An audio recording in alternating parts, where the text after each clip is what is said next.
my channel once again. Omobeejay is my name, your favorite girl. And I welcome you to today's episode of my wedding diary. If you're new to the channel, welcome to the channel. And returning subscribers, hey guys. You guys are the real MVPs. Okay, so I welcome you once again to today's episode of my wedding diaries. I'm sure you guys must have seen I don't know which is gonna come first now. Let me just leave it like that. But at some point, this is gonna come. You must have seen some before. It might come after, but let me not just talk about that now. Okay, so it's exactly 1 month to my wedding. And I'm vlogging this now. So I felt I should make this video. All along the line, I've tried to vlog a couple of times. There was a time I lost the video. There was a time that what happened? Okay, there was a time I had the vaccine and I was really down. I couldn't vlog. I vlogged a lot in my mind, and so lots of things have just been happening. I couldn't vlog along as I really wanted to vlog along. But yeah, in this video, I'll just do a total rundown of how it's been preparing for my wedding and how I feel right now that it's just a couple of months. Did I just say months? A couple of weeks away. I'm literally counting down. So I'm really looking forward to everywhere we've been paying money to since all these days. Like, okay, you guys should bring it on. So like, before I just go into all of that now, I'll just be talking about a couple of things in no particular order. So the first thing I'll be talking about now is choosing a color. People of God. So after my introduction, and it was like, okay, we need to start planning for the wedding. Left and right, everybody just said, okay, you start from choosing a color, like that's the first thing to do and all. So we now went on to, yeah, let us choose color. Omo. You think choosing a color is as easy as it sounds, but I tell you, it's not that easy. Before I finally found color, like I didn't even know that the color that, like, I'm choosing a color now. Some people come up with you choose a color for yourself, what do you want to wear, and then some people go on with you choose a color for everybody. Like I just didn't even know what to do safe. We should say, yeah, well, let's try and choose color. Every color was appealing to me. I tell you, every damn color was appealing to me. There was a day I was like, oh, yeah, babe, come and let us choose color. The guy would just say, okay, this one is fine. I'm like, this one, how about this one? Let's consider that one. We kept considering and considering. And then eventually, so I was like, I had a friend and I told me that the color that you people will wear is not something that comes very easily. Like up until 2 months or a month before our wedding, before she decided what color she was eventually going to wear, I just got to a point and I told myself, I don't even give a damn anymore. I am choosing a color there and then. And so eventually I went with turquoise and plum, which was a very nice combination. And then for me, we eventually decided, I'd always loved onion, so I eventually decided that, okay, I was going to do onion for my engagement dress. So that was how we should choose color. Hey, choosing a color is not as easy as it sounded. Second thing I'll be talking about now is going to be getting an event planner. Okay, so people usually had 1 or 2 things about event planners, and I also had presets mindsets. Does that sound right in my ear? I also had some preset perspectives. I was like, okay, what event planners can actually be expensive. Someone said sometimes it's usually by the budget of your wedding, and then you get to pay them, is it 10% or 20%? And I just in my mind of minds that this event planner something, we are still looking for money for wedding. We are now going to go and pay all this big money to an event planner. And then many people just come out to say, because it's so much money, the couple eventually decide to plan it themselves and pay themselves that money. So like I was caught in between, do I want to pay an event planner? Do we want to plan it ourselves? And I didn't even know what really obtained. So I had a friend who eventually, I think I was just talking to her private. She asked me how far we wedding, and I'm like, we've not done anything. I don't know. Coupled with work, and it doesn't even like I was even in Nigeria for ginger of the wedding and everything. We're like miles apart and all. So she went on to tell me, okay, she's got a friend, and then more like she referred someone to me. And prior to that time, I also had another friend who told me that, well, Bolaji, you never can tell, like, just explore it first and see if it's something you would want to do. So that day I just got talking to the person that was referred to me on one of my days off, and then we had a very lengthy discussion. I mean, she was asking me a million questions all at once, and I was telling her no. Before she now said, okay, Bolaji, let's just start from having a budget. I was like, okay, so what's this capacity? Like, how much days to rent? Or we shall did that budget that day. And you're like, okay, so your like decoration, how do you want it? I'm like, yeah, it should be bam, you know. When she told me the price, I'm like, because of what? Okay, yeah, so that was the drama behind getting an event planner. So yeah, eventually I got an event planner. I got a wedding planner who planned the wedding for me. And a few months into getting the planner and actively preparing for the wedding, I realized, I mean, it got to some point that I was overwhelmed myself, and I told myself, if despite the fact that I had an event planner, I was this overwhelmed, how much more if I did not have one? Like, sometimes it felt like probably I was overthinking, or I wasn't letting her do her job. But I mean, to a large extent, she was doing her job, and it's my wedding. In as much as I got an event planner, I have to still let her know what I want. I have to still be involved in it, so that eventually it doesn't come to the fact that they planned the wedding for me and I feel like a stranger at my own wedding. No, I don't think I wanted that. So I was still very actively involved, wanting to know what happens at every point in time, and you know, that kind of thing. But eventually I realized that, you know, that when you're preparing for a wedding, please get an event planner. Because if getting an event planner, you could still get overwhelmed, how much more when you don't get one at all? Like, so just to look, it's usually not as expensive as we think it is. I mean, we engaged our our wedding planner. We saw someone else who was even offering lesser. That's to tell you that it's not really as expensive as, or unaffordable as you think it is. And I mean, that was just the best bet. Number 3, Aso-Ebi. Hey! Okay, so I follow Olori Esho quite well. She's one of my go-to YouTubers. And in one of our previous videos, she like talked about don't do Aso-Ebi and listed reasons why you should not do. Prior to watching that video, I have heard stories. I know what it could be like doing Aso-Ebi and getting into trouble. But in one corner of my mind, I was like, well, it usually adds color to the day anyway. Like, let's give it a shot. You know when they say, theory in your buffet jeko, no matter how much they don't want it to jeko. Even if you are using helmets, you go remove the helmet like this and you still jeko, yeah. That was my story. So I was like, well, it's just about the color it has to the day and everything. Let's give it a shot. We shall started this Aso-Ebi journey. Okay, so one of the things Olori Esho mentioned in her video was, I think she also handed it over to someone, and then the person she handed it over to, Isha eventually came back to her. And I tell you, you don't want to be dealing with Aso-Ebi stress as a bride or as a groom or as a couple in the midst of every other thing you have to think about. So I gave it a shot that I was going to do this Aso-Ebi just about the color. She had a couple of, I think I'll just put a link in my description to that video. She listed a couple of things, like reasons why you shouldn't, like it's really not worth it, people not getting to pay.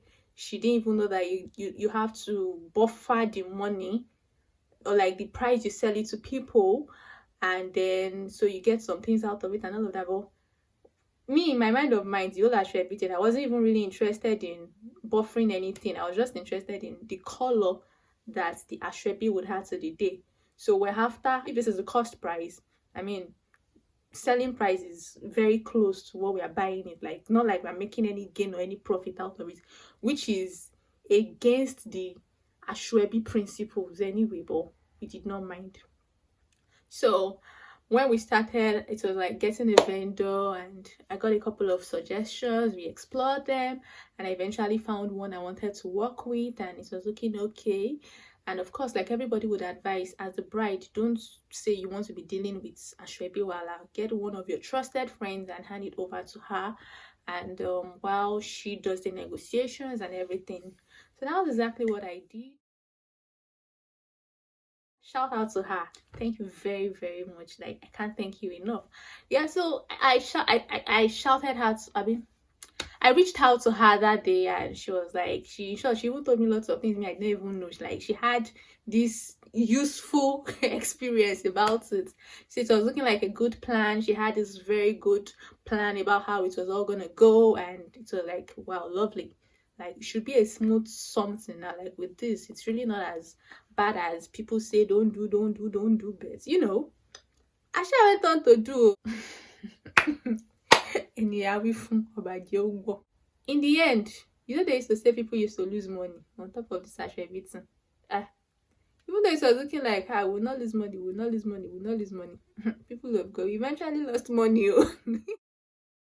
Aso-Ebi comes in different shades and different forms, and how some people usually have issues of when they give people clothes or the fabrics, they don't get to pay them back. But for the people who handled mine, it was a thing of, you get to make some payment, like tangible payments, maybe half deposit or something before you can really guarantee. It wasn't like, it was after every, so it was this pay and they will give you clothes. It's not like we give everybody clothes and they don't eventually buy. And also we didn't have to deal with, we gave people clothes they didn't buy.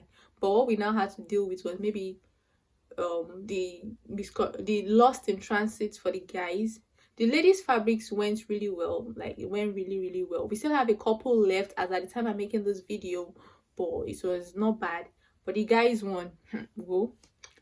We are still praying to God, that we'll find our money, but it doesn't look like we'll find it. So yeah, Aso-Ebi, as at the time I'm making this video, I really cannot say if all the stress we went through because of the hard color to the day, if it was gonna be really worth it.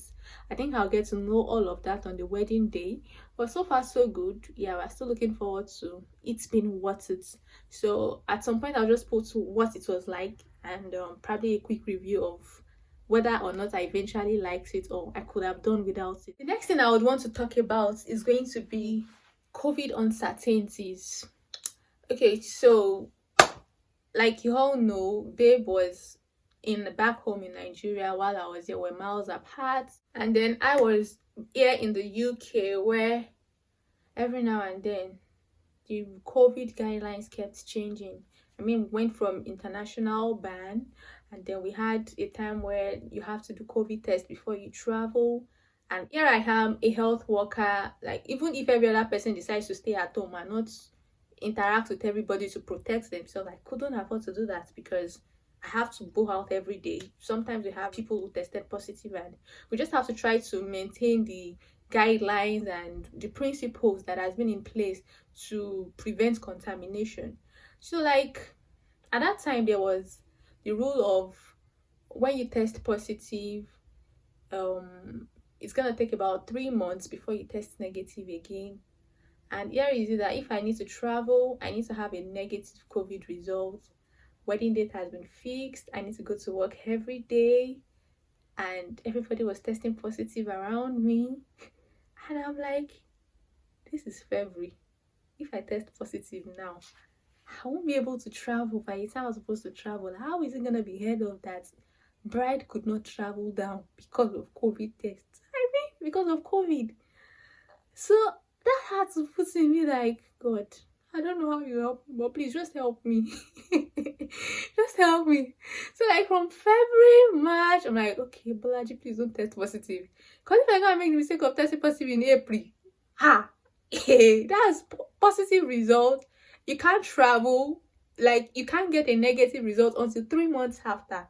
At the time of making this video, I have not traveled yet, but I am still trusting God. And I'm telling God that, God, you helped me since all these days, please just help me till the end. So like, there was uncertainties and there was a need to trust God.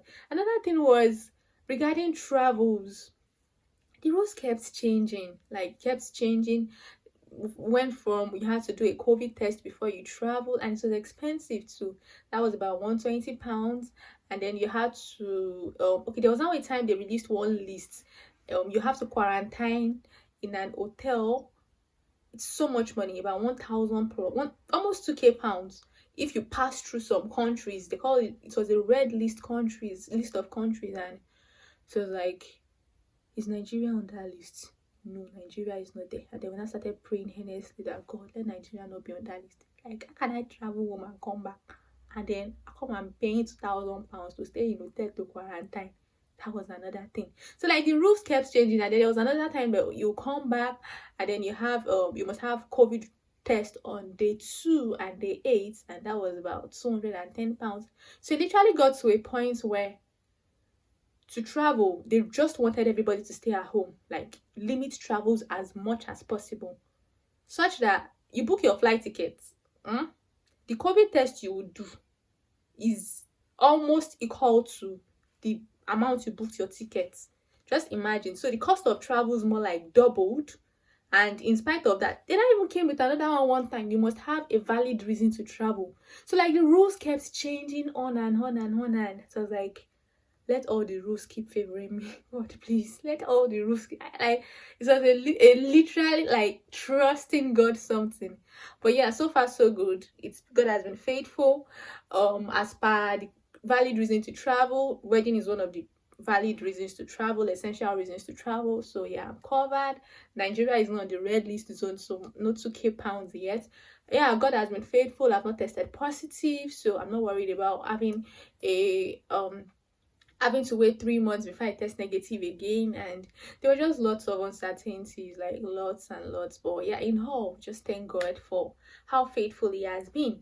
Next thing is gonna be, I think that should be number 4 or number 5 now. So still on COVID, of course I had to shop for stuffs towards the wedding, and in the course of shopping, like because of the COVID rules, lots of stores were locked. Like you literally could not go to any store. And the plan was I was gonna go into some stores to get a couple of things and window shop and just know what obtains and how, try on, and you know what it's like to shop now. But here was COVID, and they would come up with, it's gonna be east today, and before you know it, it has been extended again, and it just kept on extending and extending. So all the stores were locked. Like we could only do online shopping. And online shopping wasn't something I wanted to delve into, but that was the only reality that we had. So I had to order a couple of stuffs online. I don't even know my shoe size. I ordered stuff and I went to post office a lot of times because sometimes it comes small, I can't wear it, I have to return it. But yeah, the return policies were also very nice. So if it doesn't fit, just return. So I had to order a couple of footwears that didn't fit, and I just had to keep returning and returning until I eventually found something I could work with. So shopping wasn't as interesting as it would have been because of the lockdown or because of COVID. So it was more of getting to shop online. But yeah, at least we could shop online. It wasn't that bad. So yeah, we thank God. Another thing for me was parental participation. Okay, so I told you guys I eventually got an event planner because I couldn't bear my parents to come and start going to local halls or for vendors or or for my dresses and all of that. So like there was just a need for me to get one. And eventually my parents getting to know there was an event planner in the question. Like my mother told me, why did you get an event planner? Like, what is there in planning with? I was like, hey, because of the vendors, something. My mommy said, which vendor? There are all these vendors. I have them. In short, I went to one wedding some days ago, and she met a certain person. You know how African parents and African moms can be. She was like, in short, she even collected the security person's number or collected the clinical's number because she already knows she has the wedding to plan. God bless African parents. So she was like, that was my mom. And then my dad on the other hand, like when you got to know I got an event planner, he was like, why? For what? My father said, Kilode.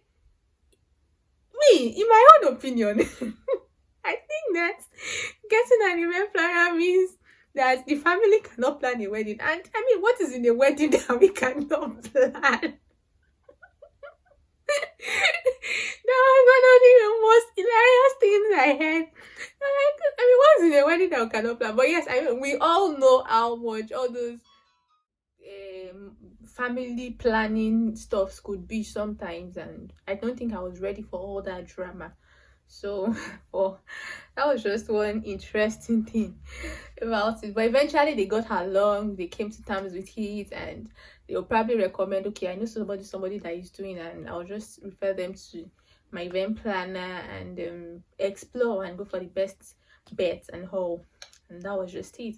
And then the next is going to be vendors. Hey.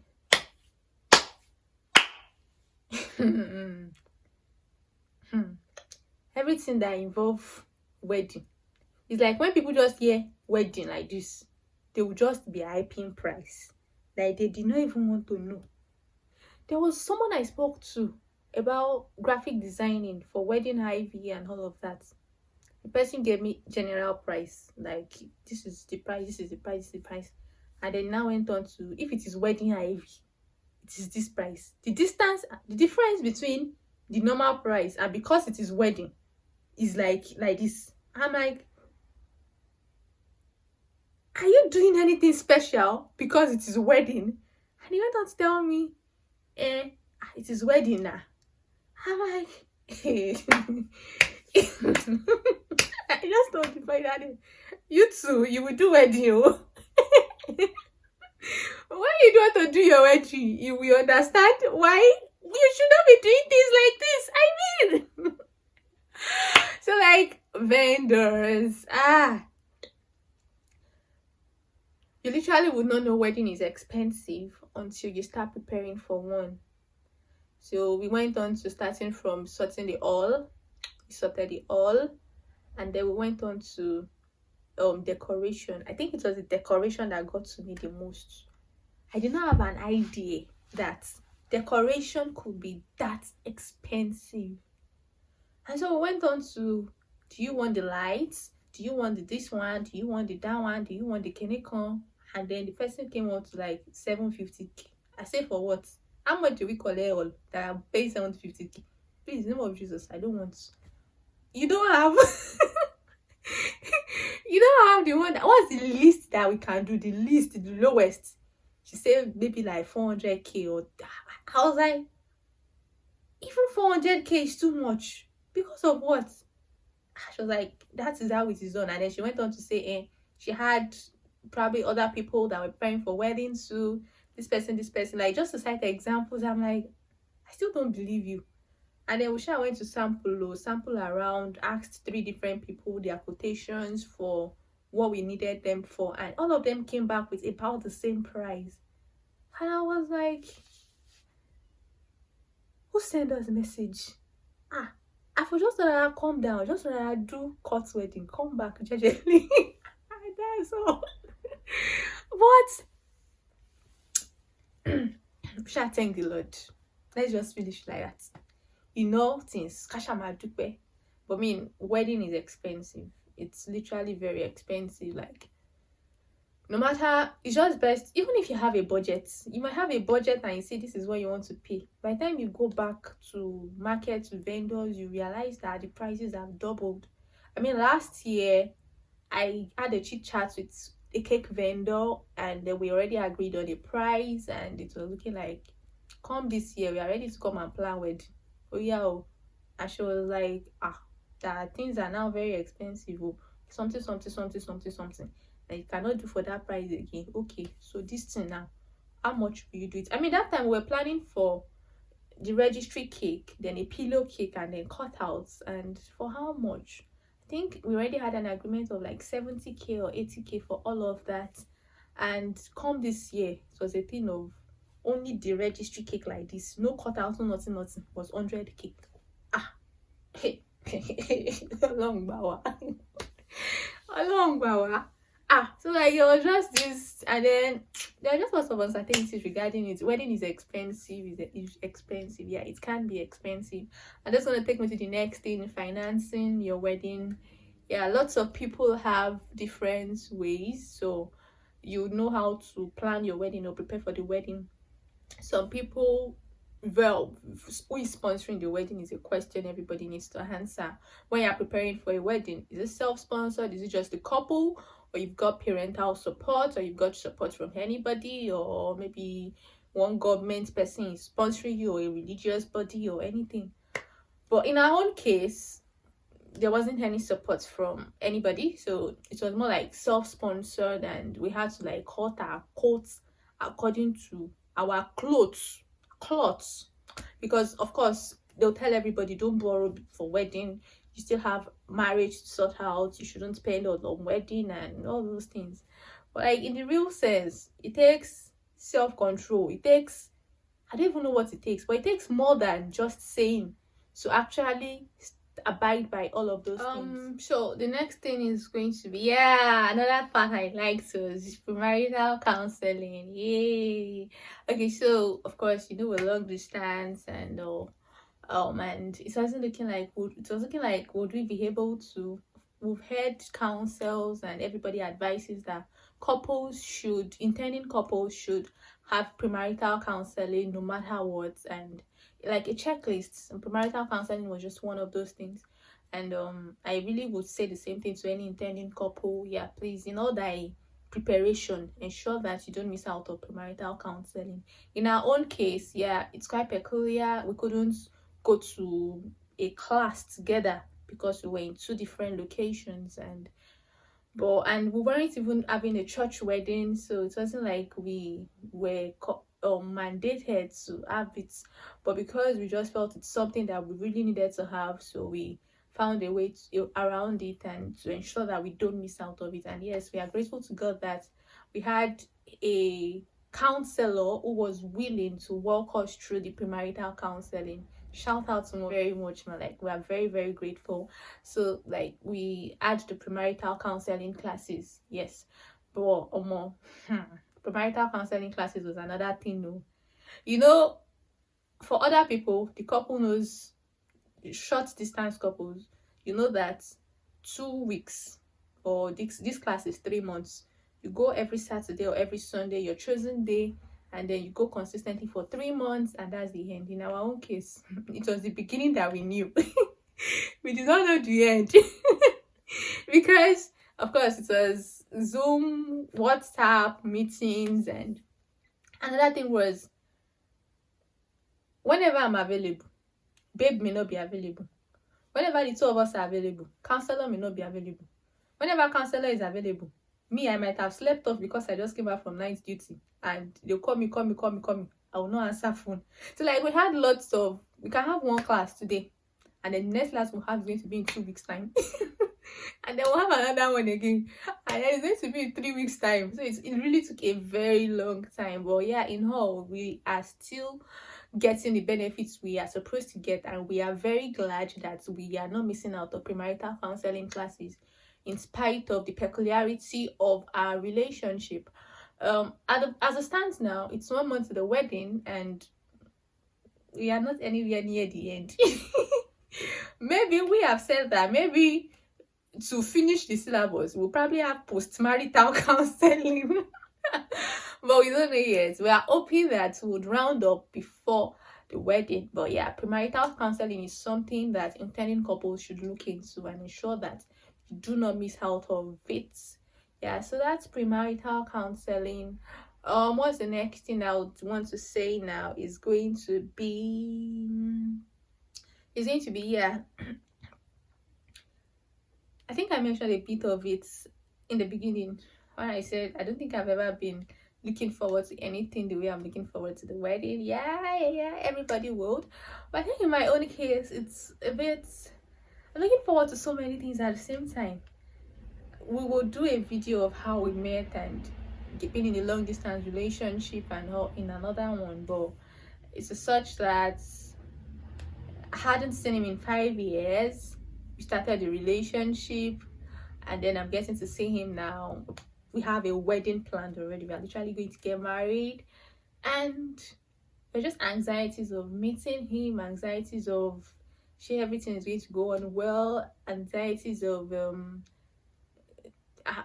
you know all the anxieties that can come with wedding, like especially when it's a few weeks to now, or I'm like, okay, I'm literally counting down now, like literally counting down, like just waiting patiently. I know when you're waiting, you know how it can be when you're waiting, like you literally want it to happen already. And my anchor scripture has just been Philippians 4:6-7. Be anxious for nothing, but in everything with prayer and meditation, make your request known to God in thanksgiving. And the peace of God, which surpasses all understanding, will guard your hearts and mind in Christ Jesus. That has been my anchor scripture. So whenever I want to get worried, when I want to get anxious, I just tell myself, Omobeejay, all is going to be well. It's going to come on fine. Do not be anxious, and you've made the best choice, and just reassure myself, and words of affirmation and all of those things. Yeah, so that's another one. And then I think I'll just wrap it up with this, which is going to be when you're planning a wedding, it is just expected that your relationship, I mean you and your spouse now, or your spouse to be, it's not gonna be the same as it was in the beginning. So like before babe and I started planning wedding, like I mean we were communicating really fine, and we did not have to bother about anything and all of that. I mean we just started planning wedding like this. Every time we talk, conversations are just revolving around wedding. And it was like, can we just stop this already? Like, and then we now have to, we're having frictions, we're having like, it didn't feel like we're having the we time like as we've always had it. Everything was just revolving around the wedding, and it wasn't so nice. It wasn't a nice place to be. So we had to just be intentional about it. Like today we are not saying anything wedding, no matter the urge, we are not talking wedding. Like we are not talking wedding, and we just had to like get ourselves back into, yeah, this wedding is just a one day thing, it's gonna come and go, but yeah, it's us that really matters. We are the ones that matter. And yeah, so expect that when you begin to plan a wedding, your relationship might not be as smooth as it used to be before. You're gonna have probably more frictions and all, but it's up to the two of you to decide and just come to the place of, see, wedding will be fine, it's just one day event. Anything that wants to happen should happen. We'll do it and we'll move on, you know. And just be intentional and ensure that all of those things, you don't end up focusing on the wedding at the expense of your relationship and the expense of your marriage. So it's quite important that couples bear that in mind. And so I think I'll just be wrapping this video up here because it's long enough. There are many more at work too. Everybody has just been all excited, and everybody's just looking forward to the wedding, shopping, lots of online vendors, seeing pictures of my dresses, seeing pictures of my accessories. I mean, it's picture I can see, and there's little or nothing I can do except for the ones I bought here, and then I could try on here, and I know this is what it looks like. But there were some that I could not help it. I just had to get it back home, and I'll just be going to fit a day, or not a day, like when I shall get home, and anytime I get home, like my engagements were, no matter what's going to happen, engagements were still going to be from home. So yeah, but it's been a really wonderful one, and I'm very glad and happy that, yeah, we're getting to the point of it's coming already. It's nearly here. God take all the glory. Our hashtag is Echoes of Love. Getting a hashtag was also another one, but yeah, thank God. So hashtag is Echoes of Love 21. We had lots of options we could choose from. We had Fire Care 21, and then we had Bamiji Forever 21. Actually, we went for Echoes of Love, and I'm really so glad about the hashtag. So like, it's been really, really wonderful. I'm sure when you've seen this video, we've probably gotten married, and it's just, you're watching it in retrospect. But say a word of prayer for us if you can and when you can, and yeah, happy married life to us. Okay, till you see me in my next video, or till you see probably babe and I, or the next episode of Wedding Diaries, I remain your darling Omobeejay. Remain in God, and God bless you. Bye.